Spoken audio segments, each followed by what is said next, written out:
ইসলামে আঙ্গুল ফোটানো নিয়ে কোনো বিধিনিষেধ আছে কিনা, মশার রক্ত জামায় লাগলে নাপাক হবে কিনা, তাড়াতাড়ি বিয়ে হওয়ার দোয়া আছে কিনা, জামাতে নামাজ পড়ার সময় অজু ভেঙে যায় তাহলে কি করব, যদি প্রথম কাতারে আমি থাকি কিভাবে বের হব, পশ্চিম দিকে পা দিয়ে ঘুমানো যাবে কিনা, আজানের সময় বাথরুমে থাকাকালীন অবস্থায় কি আজান উত্তর দেওয়া যাবে, ঘরে ছোট মেয়ে বাবু আছে, সাথে আছে তার অনেক খেলনা এবং পুতুল, রুমে পুতুল থাকলে নামাজ পড়লে হবে কিনা, জুমার দিনে পুরুষরা জুমার নামাজ পড়ার আগে কি নারীরা নামাজ পড়তে পারবে, ফরজ গোসল করার পরিস্থিতি না থাকলে অজু করে ফরজ নামাজ আদায় করা যাবে কি না, মহিলারা ঘরে একাকী নামাজ আদায় করার সময় একামত দেওয়া জরুরি কিনা, মেয়েদের চুল কাটার বিধান কি, কতটুকু কাটা যাবেন, কাঁকড়া খাওয়া জায়েজ হবে কিনা। তাহলে চলে যাচ্ছি আপনাদের জিজ্ঞাসার জগতে।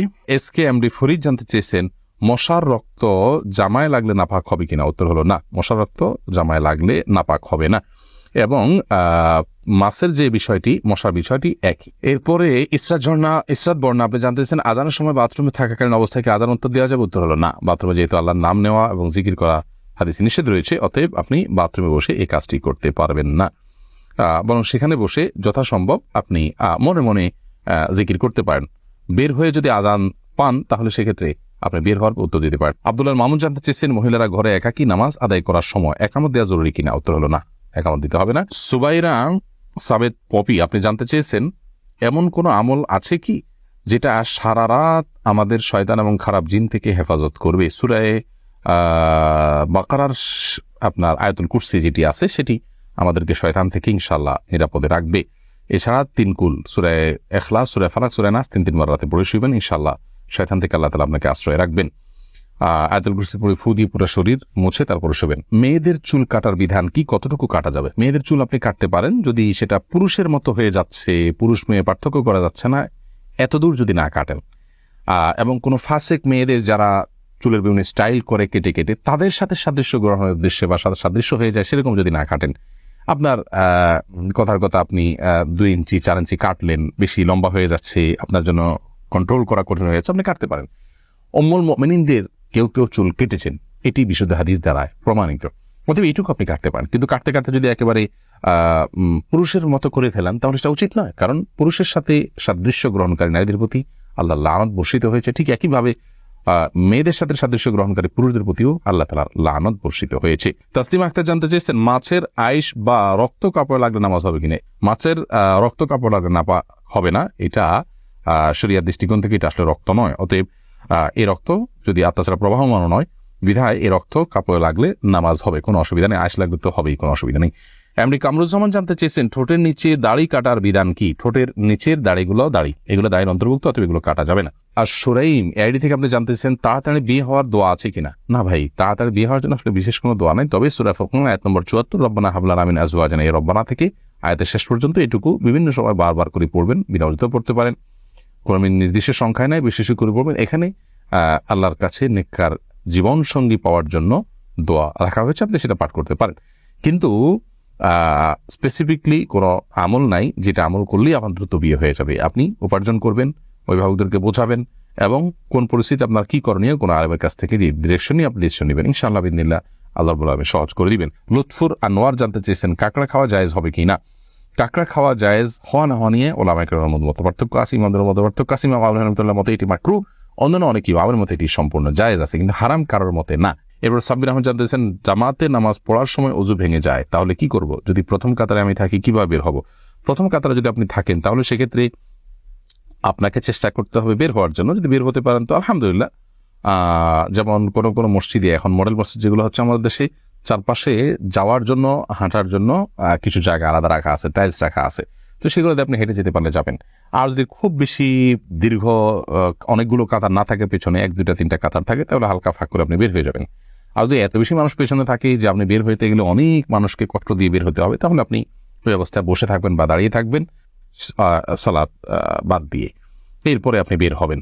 রাতে কি হাত ও পায়ের নখ কাটা যাবে কিনা জাকির হোসেন জানতে চেয়েছেন, যাবে, কোনো অসুবিধা নেই, হাত পায়ের নখ রাতে কাটাতে কোনো অসুবিধা নেই।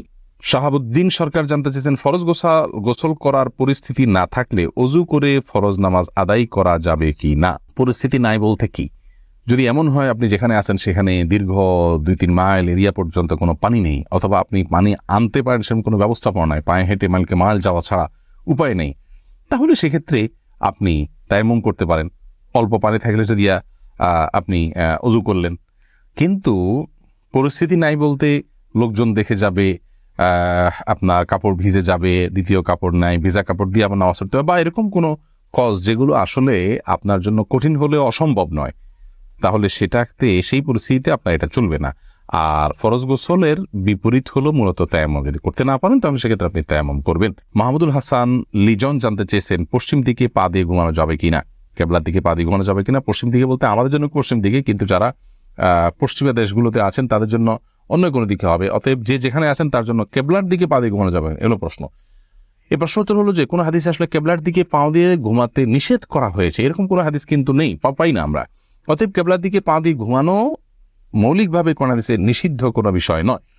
তবে যেহেতু কেবলা সেদিকে আছে, আমার কাছে যদি খারাপ লাগা কাজ করে কেবলার প্রতি শ্রদ্ধার জায়গা থেকে, তাহলে সেক্ষেত্রে অন্যদিকে আমি পা দিয়ে ঘুমালাম, শোলাম, সেটা ভালো, উত্তম। সঞ্জিদা সিরাজ আখি জানতে চেয়েছেন জুমার দিনে পুরুষরা জুমার নামাজ পড়ার আগে কি নারীরা নামাজ পড়তে পারবে না? পারবে, কোনো অসুবিধা নেই, ওয়াক্ত হলে তারা নামাজ পড়তে পারবে। সুবর্ণ আপনি জানতে চেয়েছেন ঘরে ছোট মেয়ে বাবু আছে, সাথে আছে তার অনেক খেলনা এবং পুতুল, রূপে পুতুল থাকলে নামাজ পড়লে হবে কিনা, আমি কনফিউজড আছি, উত্তর অপেক্ষা করব।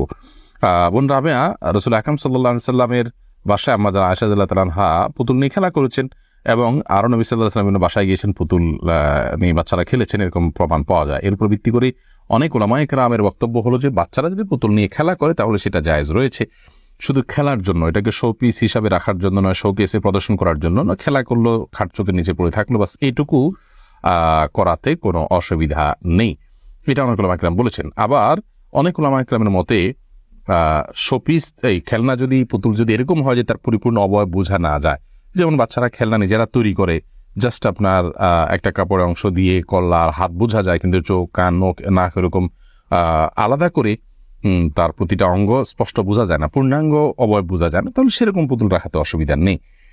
তো নামাজ হয়ে যাবে, নামাজ হওয়াতে কোনো অসুবিধা নেই, কিন্তু যথাসম্ভব এগুলো অ্যাভয়েড করাটাই হলো ভালো এবং তাকওয়ার দাবি। এস এম মঈদ আপনি জানতে চেয়েছেন ইসলামে আঙ্গুল ফোটানো নিয়ে কোনো বিধিনিষেধ আছে কিনা, দয়া করে উত্তর দিলে উপকৃত হব। সালাতের মধ্যে নামাজরত অবস্থায় আঙ্গুল ফোটানো নিষেধ আছে, এটা একটা হলো এটা নামাজের মনোযোগের খেলাফ।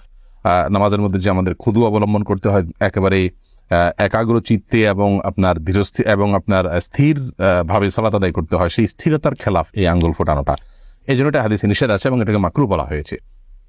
তবে মৌলিকভাবে আঙ্গুল ফোটানোটা যেহেতু অস্বাস্থ্যকর একটি বিষয় এখন আমরা বিজ্ঞান থেকে এটি জানতে পারি, অতএব প্রয়োজন ছাড়া বা প্রয়োজন ছাড়া বলতে এই সালাতের বাইরেও আপনার আঙ্গুল ফোটানো অনুচিত, কিন্তু শরীয়তে বা বিধিনিষেধটা শুধু সালাতের জন্য রয়েছে, সালাতের বাইরে কি আঙ্গুল ফোটালে সেটি নিষেধ হবে এরকম কোনো কথা